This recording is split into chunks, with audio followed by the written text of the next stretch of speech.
অনন্যা কুকিংয়ে সবাইকে স্বাগতম। আবারও হাজির হলাম আপনাদের মাঝে আরেকটা রেসিপি নিয়ে। আজকে বানিয়ে দেখাবো কাঁকড়ার রেসিপি।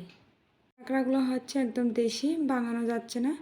তো যারা কাঁকড়া কাটতে ভয় পান তারা ফ্রিজে রেখেই এই কাঁকড়াগুলোকে কেটে নিতে পারবেন, সহজে কাটতে পারবেন। আমার ফ্রিজে রাখার সময় ছিল না বা রাখলে খেতে ভালো লাগে না, তাই আমি এখনই ভেঙে নিলাম। ভেঙে এই তো পরিষ্কার করে নিয়েছি।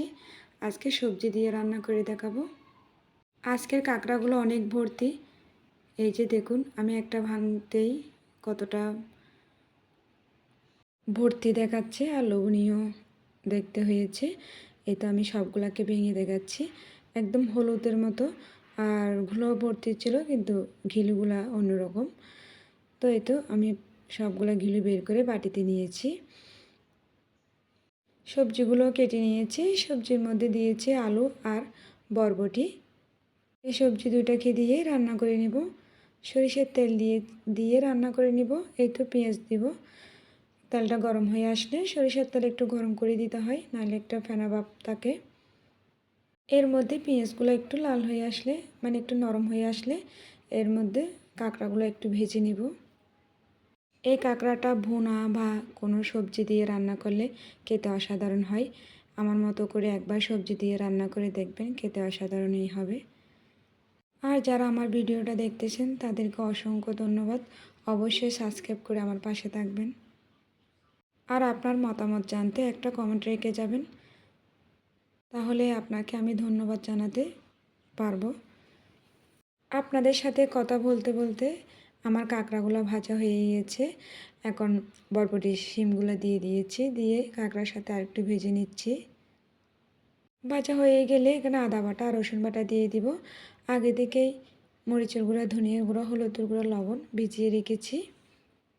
এগুলো দিয়ে কষিয়ে নিচ্ছি। ভালো করে কষিয়ে নেব যাতে কাঁচা ঘ্রাণটা চলে যায়। অনেকেই কাঁকড়া পছন্দ করেন না খেতে, কিন্তু চিংড়ি মাছের মতো হয়, চিংড়ি মাছের থেকেও স্বাদ আছে এই কাঁকড়াটা।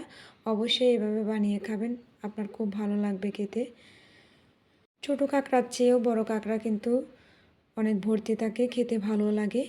তো এদিকে কষানো হয়ে গেছে। এখানে আমি অল্প পরিমাণে লবণ দিয়েছি। দিয়ে এবার হচ্ছে যে কাঁকড়ার ঘিলু হয়েছে সেগুলো এখন অ্যাড করে দিচ্ছি। রান্নার স্বাদ নিয়ে আসে এই কাঁকড়া ঘিলুতে। এই কাঁকড়া ঘিলু দিলে তরকারিটা এমনিতে স্বাদ হয়ে যায়। ঘিলুগুলো দিয়ে আরও কষিয়ে নিচ্ছি ভালো করে। তারপরে পরিমাণ মতো ঝোল দিয়ে দিব। আমি একটু ঝোল ঝোল করে রান্না করে নিচ্ছি, আপনারা চাইলে একদম কমিয়ে বাড়িয়ে দিতে পারেন আপনাদের পছন্দের মতো। ঢাকা দিয়ে রান্না করে নিব 3-4 মিনিটের মতো। 4 মিনিট পর ফিরে এলাম। এই যে দেখুন, এখনও হচ্ছে, পুরোপুরি হয় নাই। তো এখানে এই পর্যায়ে আমি ভাজা জিরের গুঁড়া দিব 1 চামচ, আর আধা চা চামচের মতো গরম মশলা দিব। আবারও ঢাকা দিয়ে রান্না করে নিব 1 মিনিটের মতো। কাঁকড়াতে একটু গরম মশলা দিলে ফ্লেভারটা ভালোই লাগে খেতে। তো আধা চামচের মতোই দিলাম, যেহেতু আমি পরিমাণ কম ছিল। এরপরে আমি 1 মিনিট রান্না করার পর এবার ধনেপাতা দিয়ে নামিয়ে নিব। এই যে দেখুন কতটা গ্রেভি হয়েছে, একদম মশলা কম দিয়েছি। মশলা কম দিয়ে রান্না করে নিয়েছি আজকে রান্নাটা। এবার আমি প্লেটে তুলে নিচ্ছি। এই যে দেখুন, আপনাদেরকে দেখানোর জন্য কতটা লোভনীয় হয়েছে দেখুন।